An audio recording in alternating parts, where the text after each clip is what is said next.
మన హీరో రాజశేఖర్ గారి సినిమా మహంకాళిలో కూడా అవును, అప్పుడు స్టార్టింగ్ లో 2009 లో అప్పుడు ఏంటి ఊరికే పాకెట్ మనీకి డబ్బులు వస్తున్నాయి, బాగుంది, రోజుకు 3,000 రూపాయలు ఇచ్చారు, ఈ అమ్మ మేకప్ వేసినారు, టైం కి ఫుడ్ పెడుతున్నారు, సూపర్ బట్టలు ఇచ్చినారు, మంచిగా క్యారవెన్ లో పోతున్నాం, బాగుంది. సో అట్లా ఒక 12 రోజులు చేశాను అనుకుంటా, 8 రోజులు 12 రోజులు గుర్తులేదు మొత్తానికి. రోజుకు 3,000 అంటే ఎక్కువ కదా అప్పటికి. ఏంటి అసలు ఎంత పెద్ద అమౌంట్ అప్పుడు? అదే కదా, 2009లో వాళ్ళే కంపెనీ ఇన్నోవా తీసుకొచ్చి దింపి మళ్ళా తీసుకెళ్లి, ఎంత బాగుంది ఇది. అది బాగుంది కదా, ఇదేదో ఇట్లాంటి జాబ్ ఒకటి ఉంటదనే సంగతే తెలియదు అప్పుడు దాకా. అదే కదా, అప్పటికి హాస్టల్ కి మనకి నెలంతా అయినా కూడా ఇంకా 5,000 ఎక్కువ, అందులోనే షాపింగ్, అందులోనే హాస్టల్ ఫీజు, అందులోనే ఖర్చులు అన్ని. అమీర్పేట హాస్టల్ ఎక్కడ చూసినా మీరే ఉండరు, జనాలందరూ గెలగలగల.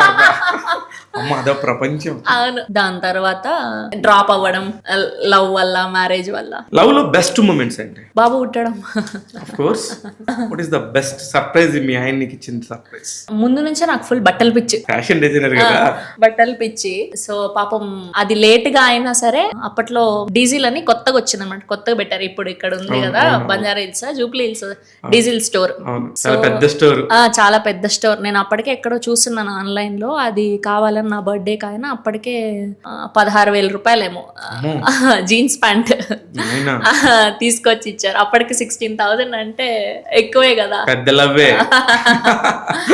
అఫ్ కోర్స్ నేను కూడా అట్లానే పెడతాను ఆయనకి, ఆయన కూడా అట్లానే చేస్తాడు. అట్లా అట్లా ఇంకా బోలెడు గిఫ్ట్లు. లవ్లు చేసిన వాళ్ళకే తెలిసింది, మాకే.